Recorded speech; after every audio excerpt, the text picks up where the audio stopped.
You might be an Islamic scholar, you might be a YouTube star, but the jihad is coming for you, no matter who you are. Ignoring it won't make it leave. They just keep coming, bro. So it's best to know what they do and say. They love it when you don't know.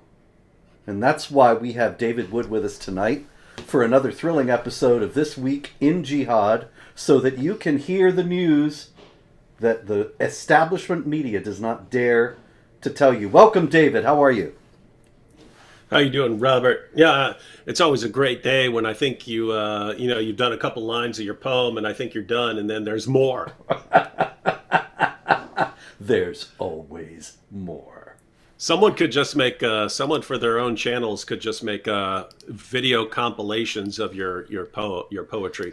After a while, it would be epic. It would be of epic length.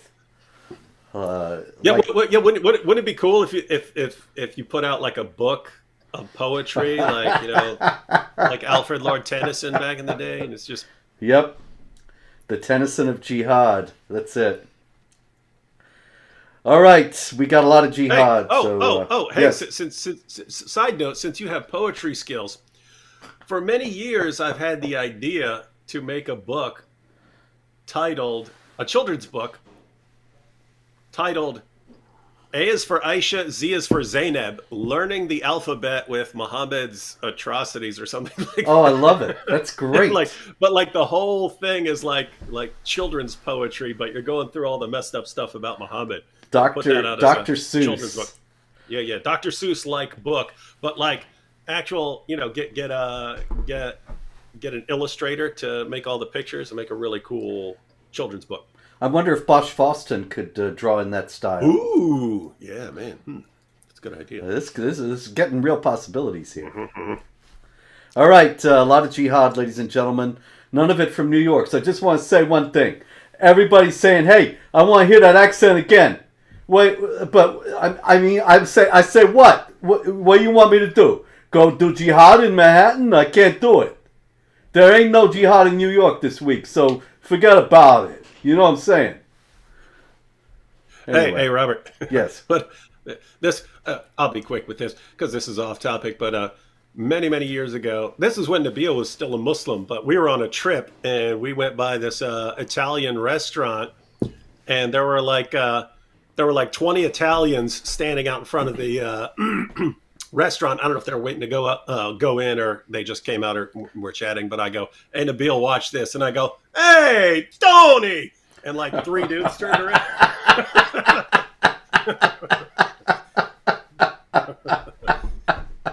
Yeah, you can do that. Go to the Greek church and say, "Hey, George." Anyway, okay, ladies and gentlemen, let's start. Shall we start with our ever popular stupid infidels? We got a variety of stupid infidels. Can never have too many stupid infidels. Indeed, there are so very many stupid infidels, and they just keep coming. Okay, we have a standard stupid infidel story here, that one we have heard many times before. As we have noted, David, so many of these news items, they just are exactly the same. They're interchangeable. And all you do is change the city, change the name, but they all say the same things. They do the same things. Sometimes I think, I've been tracking jihad for 20 years. We've been doing this show fairly often, almost weekly, and there's a danger, when you're talking about in the visual medium, David. I know you'll understand this because you being a movie mogul, you don't want to keep repeating. You don't want to keep doing the same things over and over again. That's how your show gets canceled. Mm-hmm. And yet, what do we got here but the same material over and over again? And so this one comes out of Strasbourg in France. And in Strasbourg, there was a man of the Islamic faith, and for some reason, he produced a knife and began to assault random people on the street in Strasbourg while he was shouting something. David, what do you think, in light of the fact that we're risking getting canceled here for the sameness of our material. What could he have been shouting? Yeah, I can't keep doing the same joke. I mean, imagine a comedian who just did the same joke all the time, right? This Pretty is soon the everyone problem. everyone knows the joke. What are we But going to do? We need to hire I don't some know. new writers. You Yeah, know? but at the same time, where it's also a news show, and you got to report the news. So and we got to Yeah. report it accurately. So I'm just going to go with Allahu Akbar for 200, Alex. Yes, unfortunately, that is what he yelled. He assaulted passersby, and he tried to stab one police officer, who actually did stab one police officer, cut him in the hand, as well as injuring him in the shoulder and the knee in the fight. Now, David, one thing about this is the police, after all this happened, the police are trying to figure out. You can see it coming. Why on earth? A motive? Yes. Why Guys, did he do this? We're looking for a motive here. Is it here? Is it under here? We can't find. Nope. Sorry, we couldn't find any motive. We looked real hard. Yep. Strange story out of Pennsylvania, a little bit closer to home.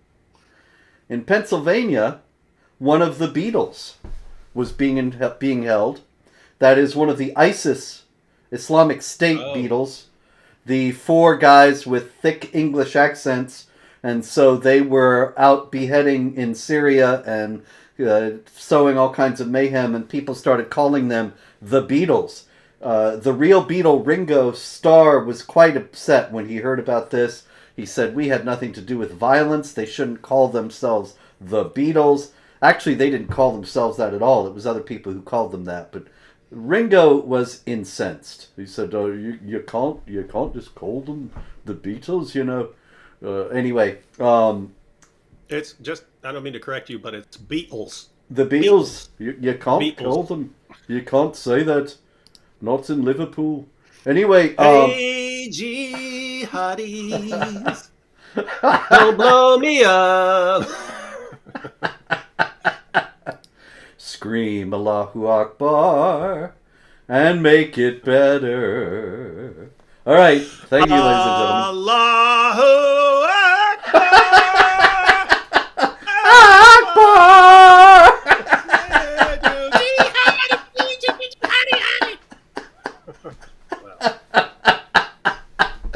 We got the ISIS Beatles going now, man.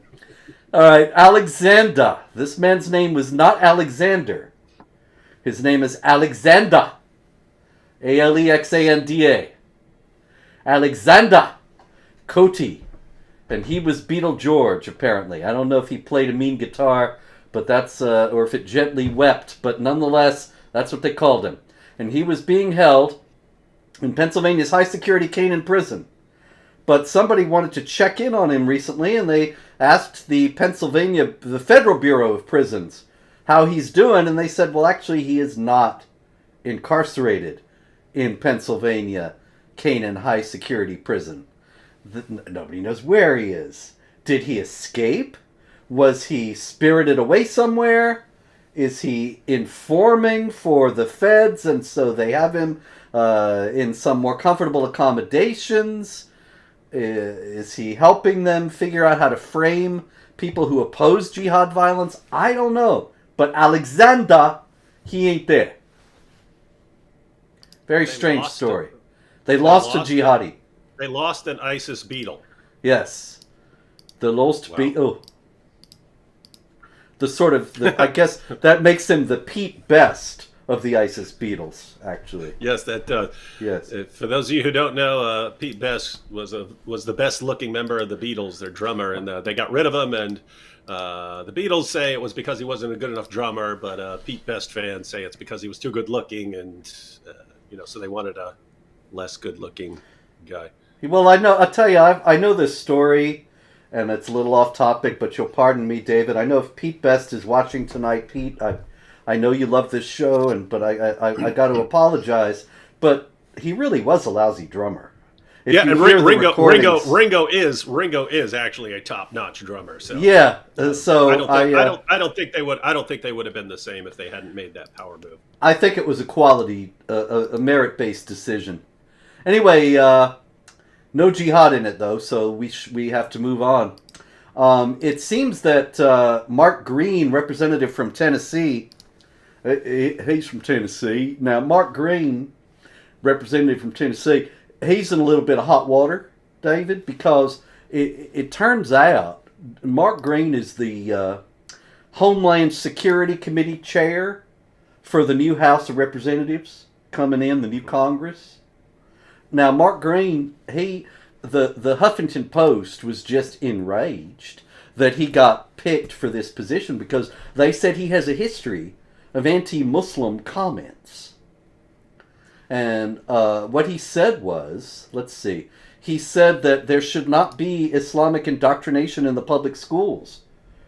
He said that if students are going to learn about Islam in the public schools, they should teach about the history of the Ottoman Empire and the assault of Islam out into the Levant and North Africa and into Constantinople.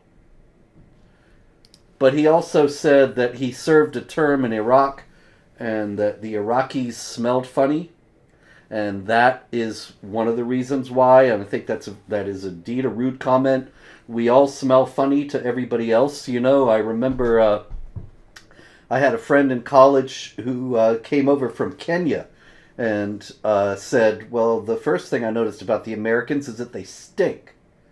And it's just different food habits, different hygienic habits, and he just wasn't used to this. So, I think, I understand why he would say that. It's kind of a rude thing to say. But does this really mean, and this is what the Huffington Post is saying, that this man is a threat to Muslims?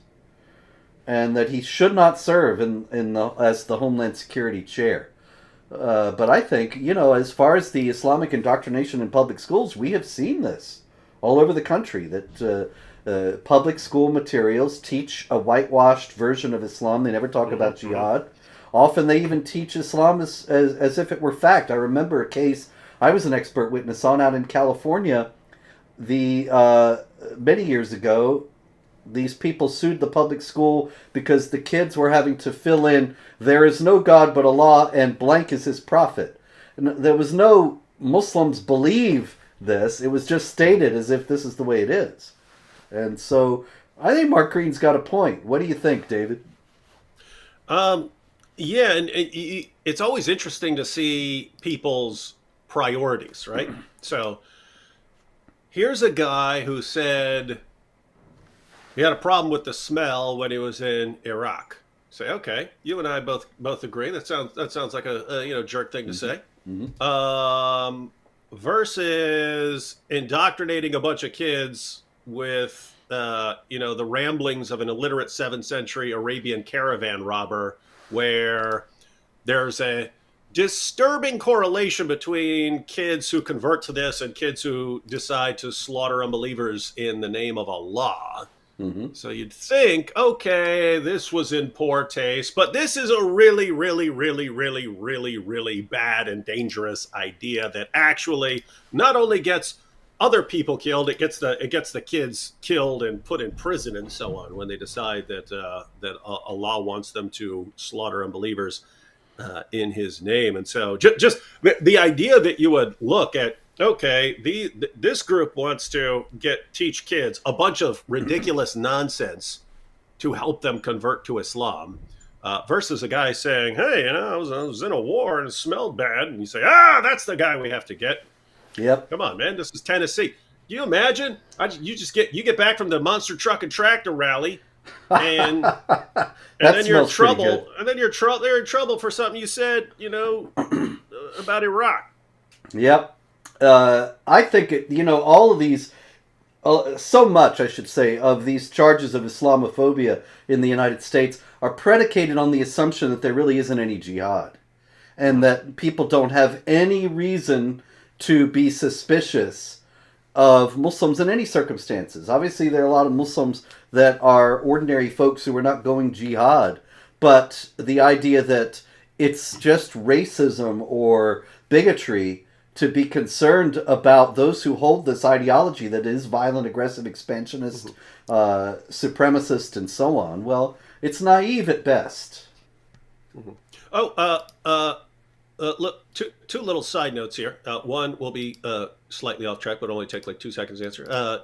Damien said, "Can a guest in the Boom Boom Room be Michael Jackson?"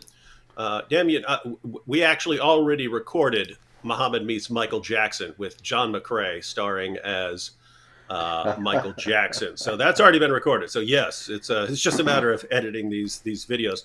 But someone else pointed out that Muhammad didn't always bathe much in the Hadith, and you could say, well, they're in a desert; they don't have a lot of stuff. But I mean, think about the smell, ladies and gentlemen. Going back to what we were just talking about, Muhammad, according to the Hadiths, would have sex with all 9 of his wives on the same day, and not take a shower not take a bath until he was totally finished.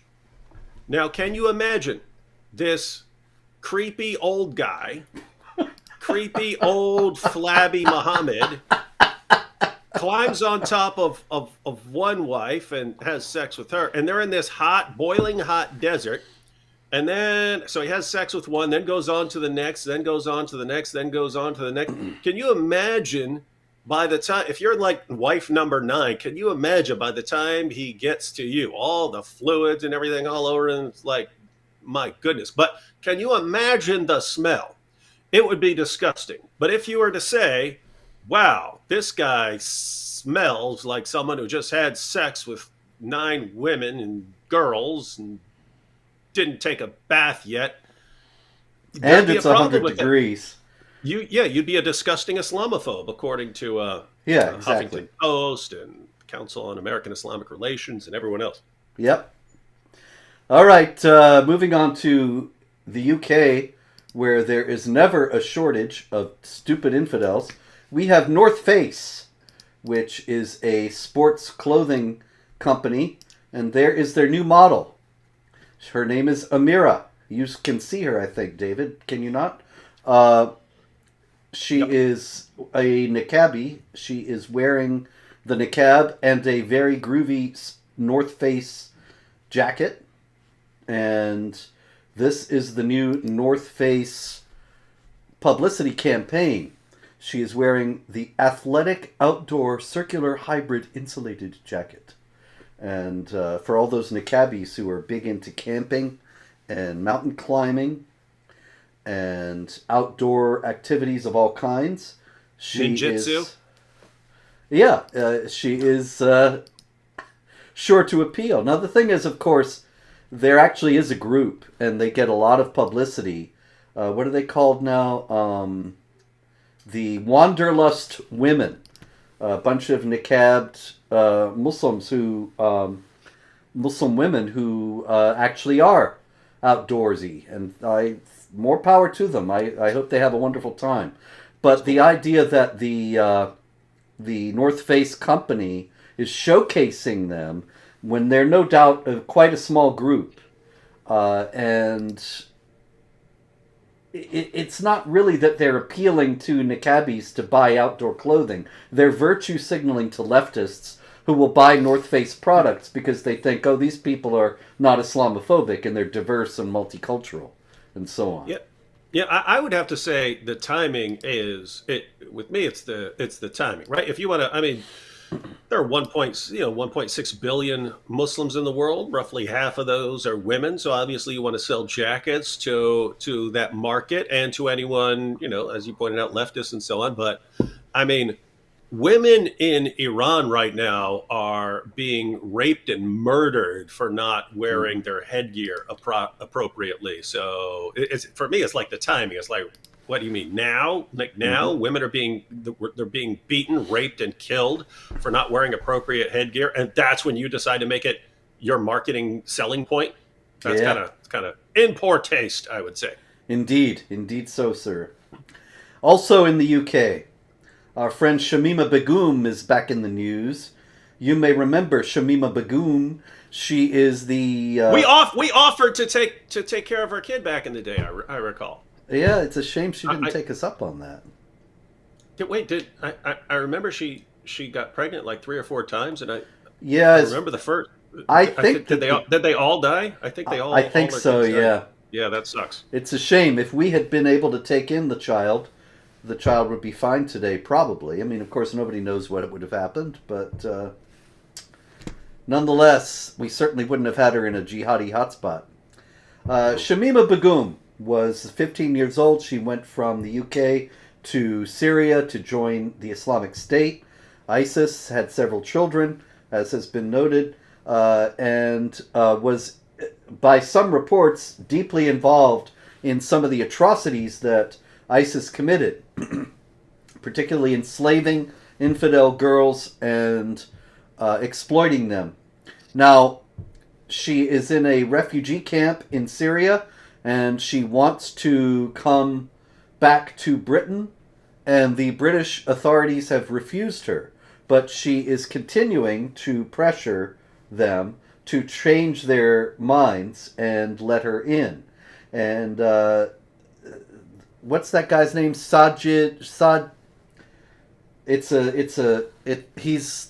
He used to be Home Secretary. Sajid Javid, something like that.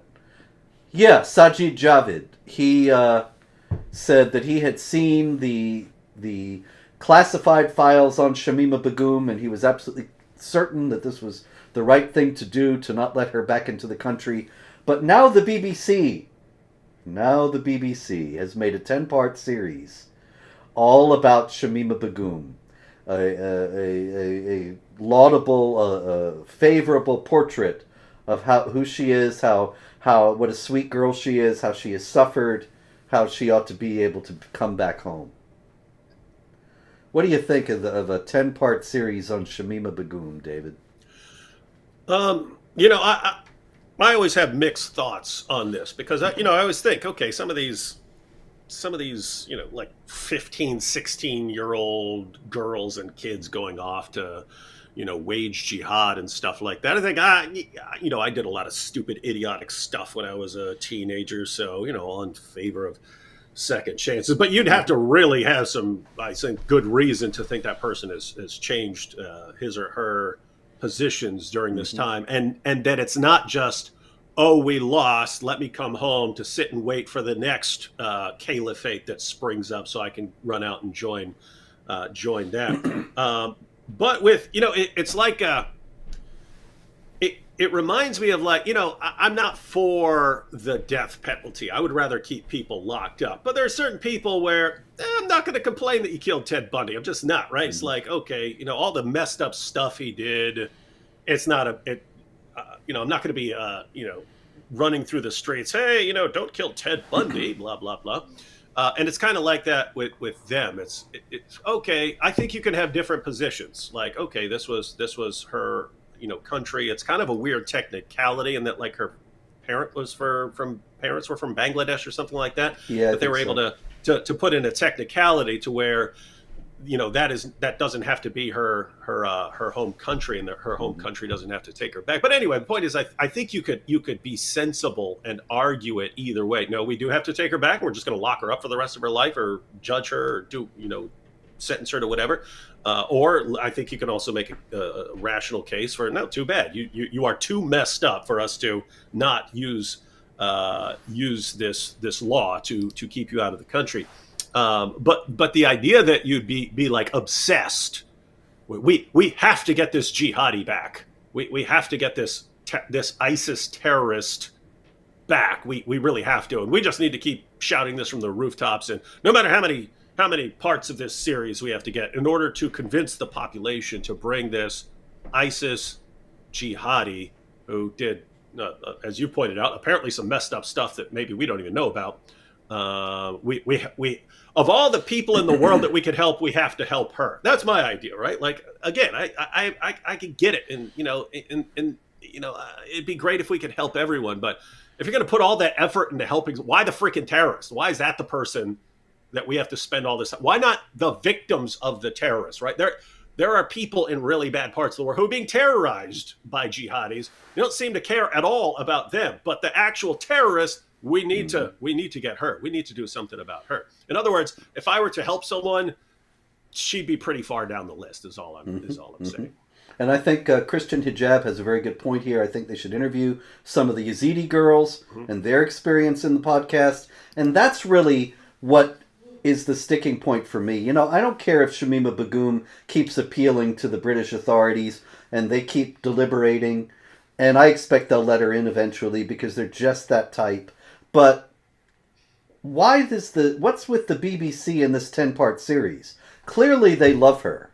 And I can give you a very easy analogy to make that clear. If it's not clear to everyone and they're thinking, no, this is just a matter of importance, it's a journalistic endeavor. Well, look, take my own case, and I'm sorry to make this personal, but it's really not a personal story. It's an example, I think, that stands up very well next to Shamima Begum's. I am barred from Britain because I oppose jihad violence, and they don't like that. And I understand that because they're afraid that Muslims would riot if I'm walking around in London, and they don't want Muslims to riot.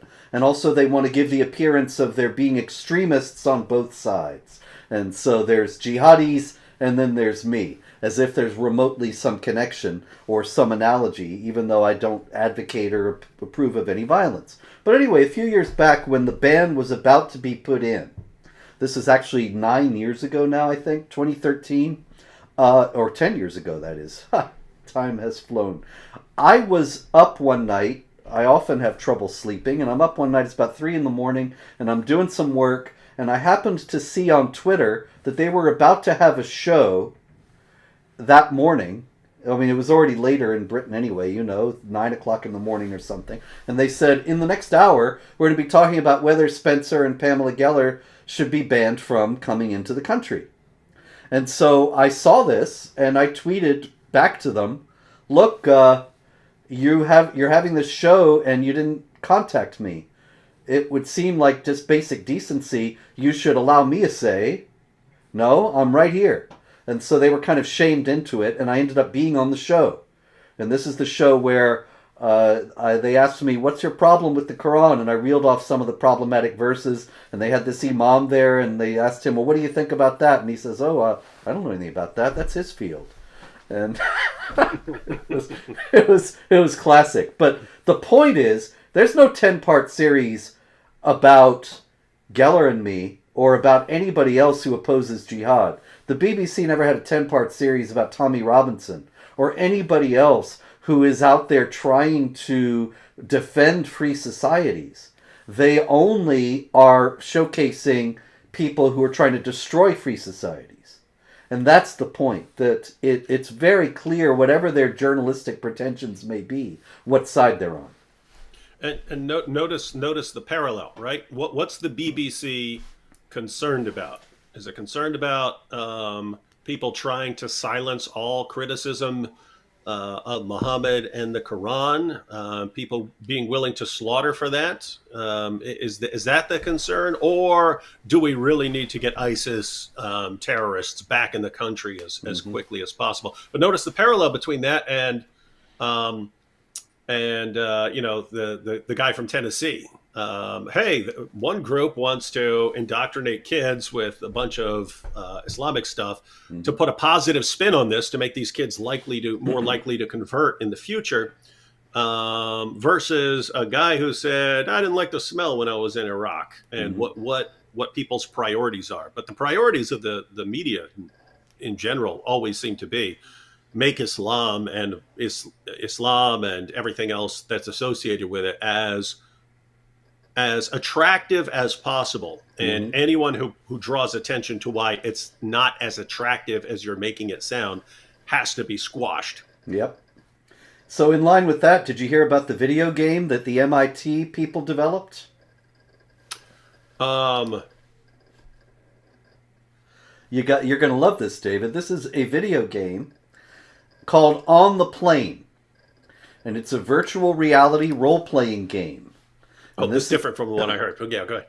This was developed by MIT researchers.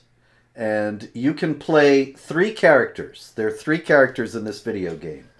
And one of them is Sarah, a first-generation Muslim American of Malaysian ancestry who wears a hijab.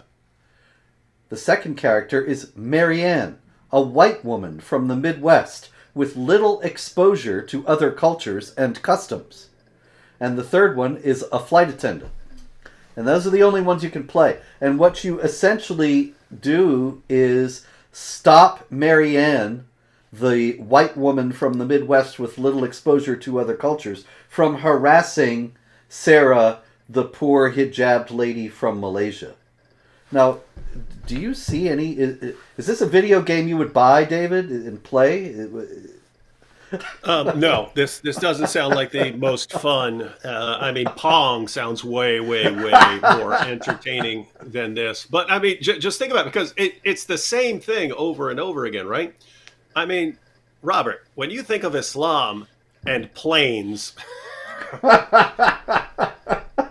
Yeah, I don't think of poor Malaysian hijabis being harassed. That's not the first image. There are a few different scenarios you could put into a video game that would be more relevant, right? Like, I mean, someone trying to crash that plane into a building, someone trying to blow up that plane or something like that, and you get to either play the terrorist. I could think of some people who'd want to play that part. Or you could play the person who's trying to stop them and like crash the plane before they slaughter a bunch of people. This actually sounds like a good game. That'd be a good game, right? Can't do it because it's Islamophobic. Yep. But this one you can play. Even though it's like real life. Because I mean, keep in mind, notice, people have actually been in that situation. Hey, these guys are taking over this plane. What do we do, right? Mm-hmm. You know, if you're the idea of that, you know, MIT game will help prepare people for when they actually encounter these scenarios. All right, well, I'd be significantly more concerned about someone trying to crash the plane I'm in and slaughter a bunch of people in the name of Allah. So why don't we prep for that one with our video game? So here again, it's the same thing we were talking about earlier, that Islamophobia concerns in the U.S. are often predicated on the unspoken assumption that there really isn't any jihad. And so this poor woman is going to be harassed on this airplane. That's a shame. Nobody should be harassed. Nobody should be bothered. Nobody should go out and be mean to hijabis under any circumstances. But that's presented as if it's just some sort of gratuitous racism and bigotry, when the only reason why anybody has any problem with Islam at all and with any individual Muslim is because of jihad violence. And this is not, once again, to justify any kind of loutish or vigilante behavior. There's no justification. But the idea that these things just come out of the blue, that's crazy. Yeah, Robert's already said it, and I just wanted to be as clear as possible. If there's some hijab-wearing Muslim woman on a plane who has not done anything, should not be harassed, and if someone starts harassing her for for not based on anything this woman has done, you should. I would stand up for the hijab, Absolutely. The hijabi woman, and say, hey, this woman didn't do anything. This woman didn't do 9/11. This isn't the woman who did that stuff. So shut your mouth, lady. That's clear. But to make a video game out of it, my goodness. Yeah, it's just. Did they run out of video game ideas? I bet this one was pretty high on their list. We got Call of Duty. We got the World of Warcraft. What are we missing here? We need a game where some Karen is harassing a hijabi. That'll fly off the shelves. All the kids are going to want to play that. These MIT guys are going to be millionaires, I know. Anyway, big story out of Minnesota. I'm sorry, is it Minnesota? Yeah, Minnesota. Hamlin University. I've never heard of the august Hamlin University before, but now everybody has heard of Hamlin University. This is where there was a professor, Erica Lopez Prater, who showed a medieval drawing of Muhammad to her class. Now, this was a Muslim drawing of Muhammad, drawn by Shiites. Who... Yeah, so this This is a respectful picture meant to illustrate the history, and so that we're not talking about like Charlie Hebdo cartoons and stuff like that. Exactly. And she was the subject of complaints from Sunnis who did not appreciate any depiction of Muhammad and claimed that it was Islamophobic to show them in class. And Erica Lopez Prater, or Prater, whatever, was fired. Yeah, and that's actually one I'm familiar with. That I shared that story, but I mean, can you imagine? I mean, she gave multiple warnings to the students. Hey, if you have any props, saying, "Hey, we're talking about the history of art. This is an example of art. We're going to be talking about it, so I'm going to show you the picture. If there is a chance that you might be at all offended by this, you are free to not look. Or if you have any concerns now is the time to bring them up." And of course they didn't. And she showed the picture, and that's when the complaints came. This is a problem. And then, you know, that would be one thing. You expect that, but then the university labeled it Islamophobic when they fired her. Because of this Islamophobic picture that she showed. Islamophobic? Did she build a time machine and go back and convince these Shias to, draw this picture of Muhammad? I think the picture was Muhammad like getting revelations from the angel Gabriel, or yeah, I think like so. Yeah, and what's wild about it is that this is all being done by non-Muslim leftists. The Islamic groups are actually in a bit of confusion over how to react to this. And Jailani Hussein, the director of the Minnesota chapter of the Hamas-linked Council on American Islamic Relations, he came out and said, yes, it's good. We have to be vigilant against Islamophobia. It's good she got fired. And then National Council on American Islamic Relations said, no, we are not in favor of her getting fired because she was not meaning to be Islamophobic. And so even these groups that usually march in lockstep, they're wrong-footed by this, confused by it. And it's all non-Muslim leftists trying to pander to Muslims, and which is so often the case. And they're behind this all entirely. Okay, anyway, we are running up to the last 20 minutes here, and we haven't gotten to any jihad. It's all been stupid infidels. So, dumb infidels. Yes. So let's go to some jihad here. There's quite a lot of jihad this week. Same old story, David. Another one out of France. What did the guy yell? Yeah. Allahu Akbar. That's what he yelled, all right. There's, you'd think they would get tired of it. If you're the media, he yelled something. Yes. Someone yelled something while slaughtering someone. Yes, in something in Arabic. Anyway, this was a man, excuse me, a man who actually killed his wife. And the police were on their way. When the police arrived, he was yelling Allahu Akbar and threatening the police with a gun. Interesting story out of Germany. Excuse me. Another place where there is always a superabundance of stupid infidels. In Germany, there was recently a terror plot that was foiled. And it came to light that one of the people arrested, one of the plotters, had gotten asylum in the country saying that he was a Christian. Obviously, he doesn't turn out to be a Christian. It seems that he is still a Muslim. Now, there's several possibilities here.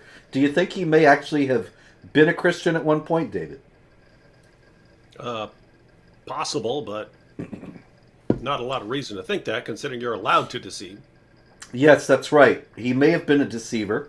He may have really converted to Christianity, though, and then returned to Islam, and then, in order to expiate his great sin of apostasy, he has to do a great good deed. And what is the best deed according to Muhammad? Jihad. There you go. So we don't really know what happened with this gentleman. It may be that he was lying to German authorities who were endlessly credulous, or that he was going through some sort of crisis and really did have a period that in which he identified as a Christian and then had to expiate his sin of Christianity. You know, Robert, you mentioned Germany, and every single week it's France, Great Britain, and Germany. Maybe these should be the new Axis powers, the Axis powers of stupid infidelia or something like that. I don't know. We'll come up with a name, but there does seem to be a pretty strong alliance there. They could, the European Union, after all, suffered a big defeat when Britain left. If they stay out, if the European Union continues along this path, it might collapse, and then they need a new alliance with various countries. It might be it. Stupid infidelia. They certainly share it. In New York, there was a gentleman in New York City who carried a BB gun into a Jewish neighborhood in Brooklyn, and he was screaming something, David.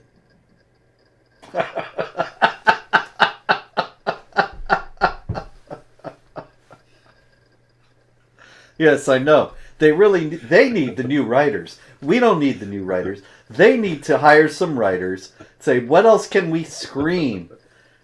That's what we should do for our game show.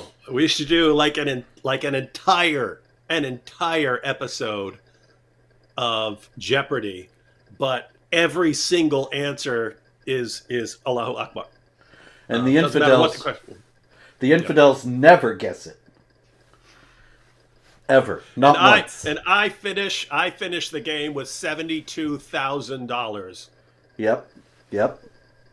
I love it. The leftists are like negative 34,000 or something like that. Yep. Okay, Uganda. They had a debate in Uganda. And after the debate between Christians and Muslims, 13 Muslims converted to Christianity. Whereupon two Muslims on motorcycles confronted a Christian who was involved in the debate, a father of four, and they were yelling something, David. I got to go with Allahu Akbar. Once again, I'm afraid you're right. And they cut this man. Where did they cut him? That is correct. Keep in mind. I have no idea about this story, but come on. That is right. Common sense. They, when you meet the unbelievers, strike the necks, and they did it. They were also shouting. This is one thing that they shouted, that is new and different. And so maybe these guys had some writers.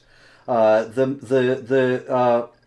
Christian that they cut his throat, his name was Ahmada Mafabi. And so they started to yell at him, Mafabi, stop your blasphemous utterance of equating Isa, that is Jesus, to God, calling him the Son of God. And then they fell back on their old Allahu Akbar and cut his throat. But notice how dumb that is, because Jesus called himself the Son. The Father called him the Son. The Spirit identified him as the Son. The angel Gabriel called him the Son. John the Baptist called him the Son. His apostles called him Son. Even the Romans who were crucifying him called him the Son. Men called him the Son. Women called him the Son. So angels, even demons, when he was casting them out, would say, "You're the Son of God." And notice you've got all of that cloud of witnesses, and then 6 centuries later, an illiterate caravan robber comes along and says, "Duh, how can God have a son if he has no wife? Duh." And they all go, "We'll go out and kill for you, oh wise one." So dumb.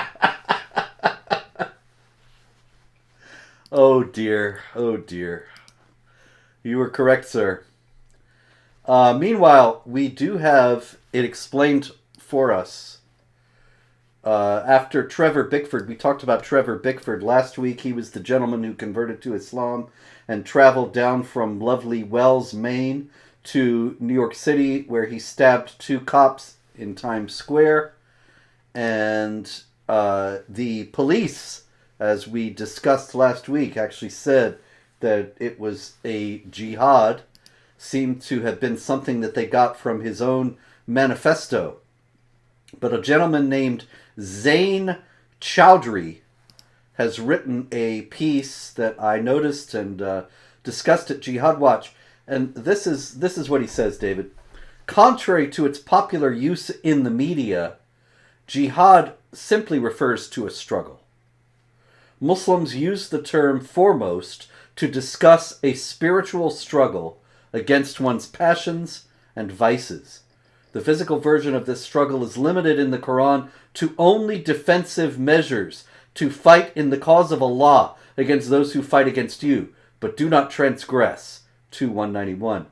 The actions that Mr. Bickford took on New Year's Eve were far from either of these definitions of the struggles that jihad entails. Commentators should avoid co-opting Islamic terms like jihad without nuance.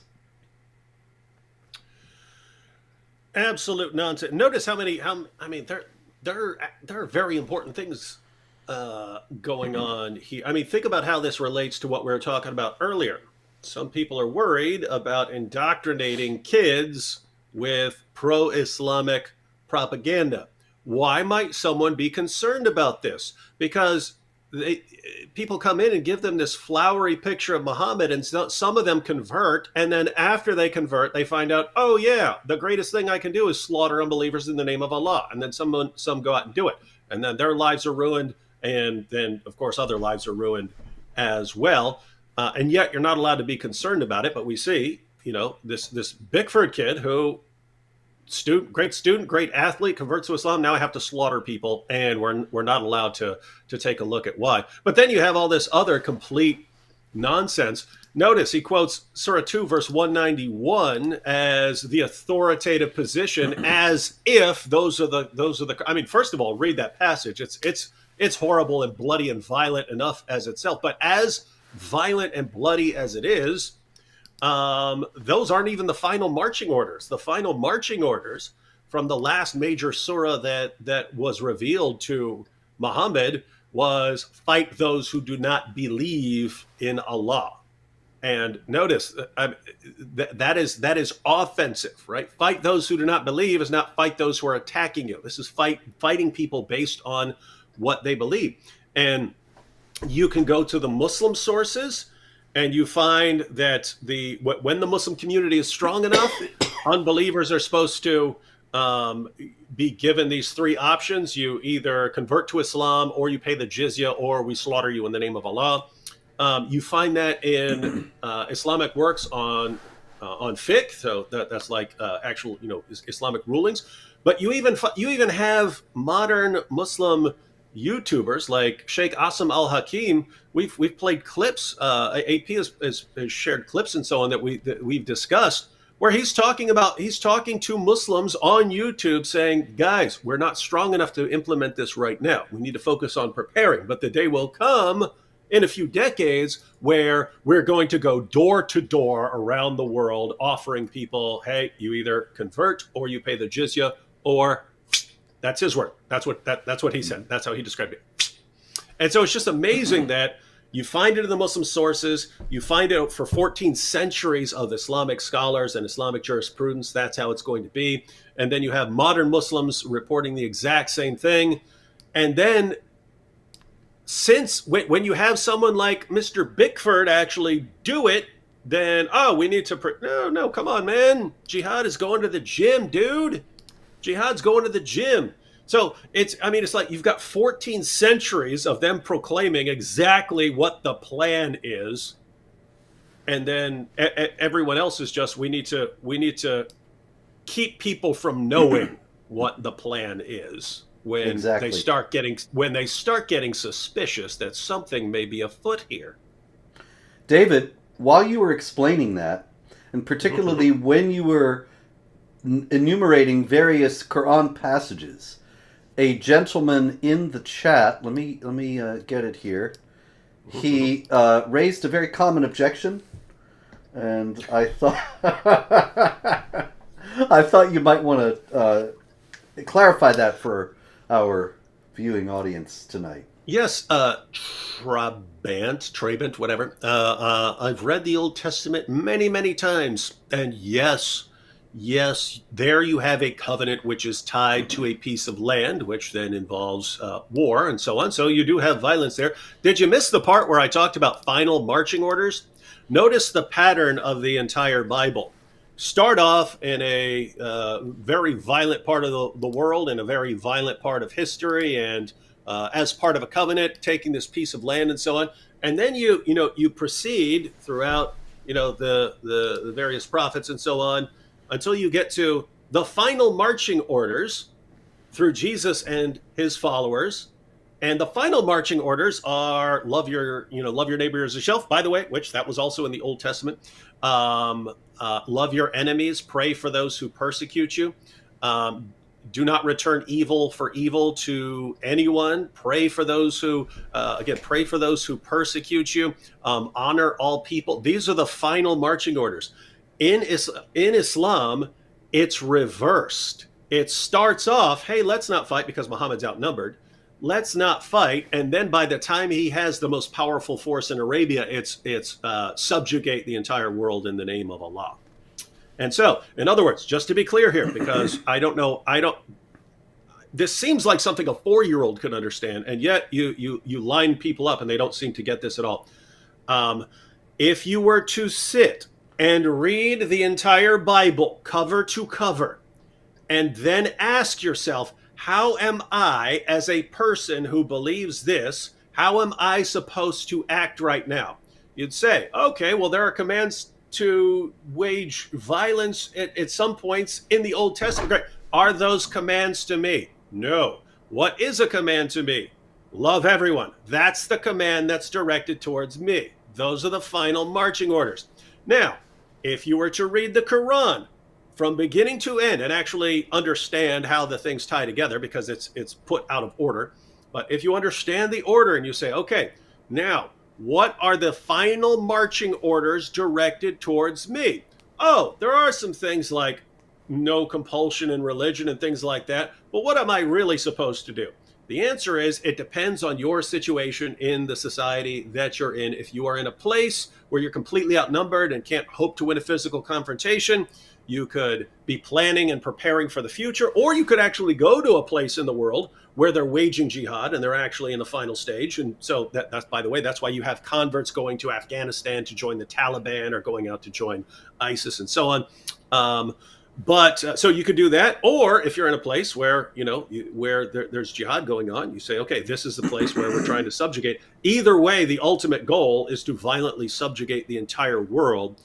If you do not see the difference, if you really can't see the difference between a book whose final marching orders is love everyone and a book whose final marching orders happen to be slaughter everyone on your path to subjugating the entire world, if you do not see the difference there, I just think you're a moron. I'm just going to be honest. I think you're like a complete idiot. Or, of course, dishonest. Since we know this is or dishonest, yeah. Very common Islamic talking point. I know that probably a lot of the Muslims who repeat it, they don't know the first foggiest thing about the Christian Bible, and they don't know what's in the Old Testament. And so they're just repeating what somebody told them. But there are others who know very well exactly what you're saying, but they deliberately try to obscure it. Anyway, quite a lot more in the few minutes we've got left. A lot of Rapid jihad. fire. Yes, a lot of jihad this week in Nigeria. It's always very virulent there. As a matter of fact, a new report from Open Doors, the ministry to persecuted Christians, said this past week that 89% of the Christians who are martyred in the world today are in Nigeria. Wow. Yeah. And one of them was a Catholic priest, the very Reverend Father Isaac Achi. And this past week, The jihadis came to St. Peter and Paul Catholic Church in the Paikoro local government area of Niger State. Now, Niger State is not Niger, the country, it's in Nigeria. But in any case, and they burned him to death and shot his associate. So that was one in Nigeria. In another village in Nigeria, in the Kankara local government area in Katsina State, a Protestant church, the New Life for All Church, the jihadis stormed there, shot the pastor dead, and kidnapped a number of women. And they will, of course, what will likely happen to those women, David? Same thing that happens to, women who are captured by ISIS. Indeed. They will be used. As a matter of fact, one of the contacts that I have in Nigeria who sent me this story said straight out they will be used as sex slaves. This is something that the Quran allows for. People don't believe this when we tell them. They think it's just Islamophobic. But meanwhile, the jihadis are acting upon it. And that's why they kidnap women in places like Nigeria, and why ISIS did so very famously in Iraq while they had their caliphate. A lot of attacks on churches and Christians this week in the Democratic Republic of the Congo. The Islamic... I just wanted to make a quick comment on Nigeria. Yes, sir.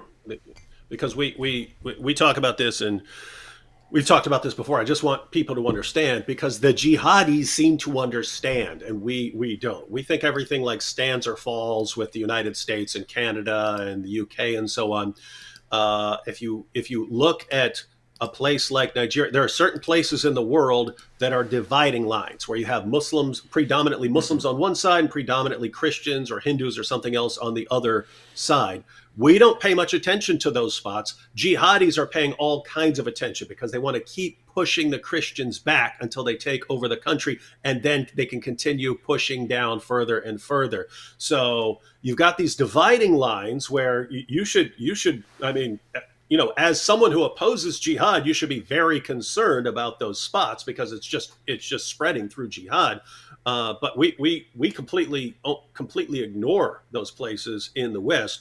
But notice, if you're a jihadi and you've got your focus on long-term strategy, those are the spots you put your emphasis on, and that's exactly what they're doing. That's right, David. We actually have talked about this before, that at Jihad Watch, I have various categories, and all the stories go into different categories so that you can call up. The category list is on the right side of the sidebar of the front page. So if you want to go and see all the jihad stories from Nigeria, just go into the category list, scroll down to Nigeria, and there's hundreds, probably thousands of stories at this point. But there are some countries that I had no category for, because there was never any jihad in them. And one of them was Benin, which is there in West Africa, very near Nigeria. And a few months ago, we did a show, and I said, this is the first jihad story I have ever seen coming out of Benin.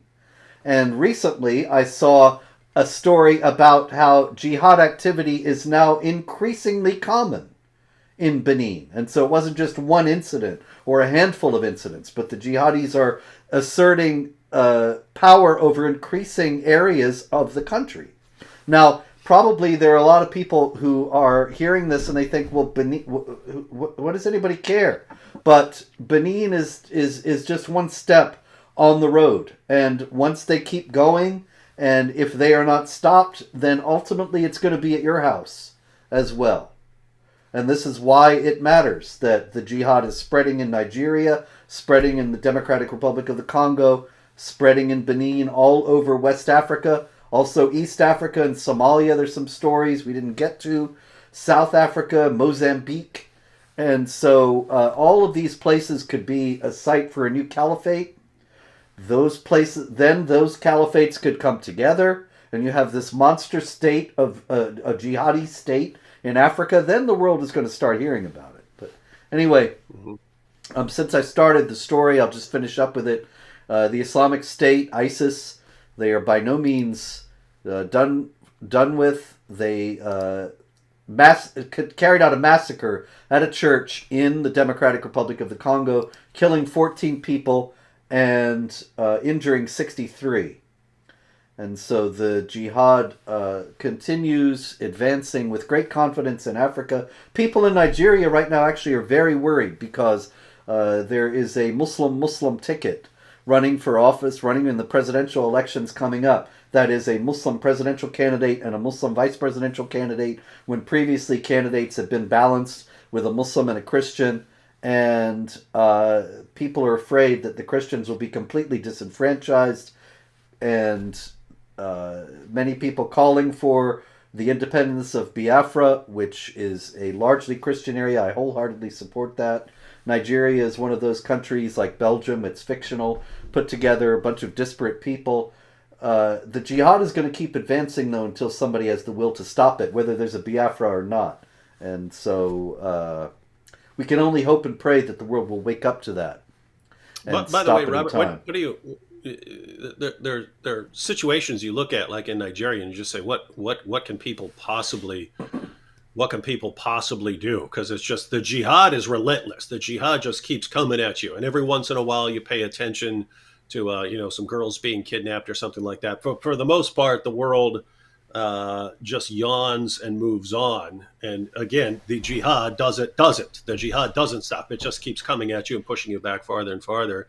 I don't know. I kind of look at it and say that might be one of the spots where you might just need to split into two countries or something like that. Oh yeah. And say Christians, you get over here. Muslims, you can stay here or go over there. But they'll wage jihad against the Christian country. So yeah, it's a weird situation. But I mean, it's just, there are situations like that where, hey guys, we tried everything we could to get along and work together, but you won't stop killing us, and so we got to split. Also, I think we in America, we need to put pressure on the administration and on our elected officials, because this administration actually removed Nigeria from the list of the major persecutors, and Nigeria is the leading country for persecution of Christians in the world. They should never have been taken off the list. It was obviously some kind of political calculation. It needs to be reversed. Mm-hmm. Anyway, David, thank you very much. We are out of time. Stand firm, people. Don't give an inch. Keep fighting. Ultimately, we know how this turns out, but we have to be strong and courageous in the meantime. And so we will likely be here next week. There will likely be more jihad. If there isn't, we will not be here. But in any case, until then, be safe, be careful, be wary, be watchful, and may God bless you all.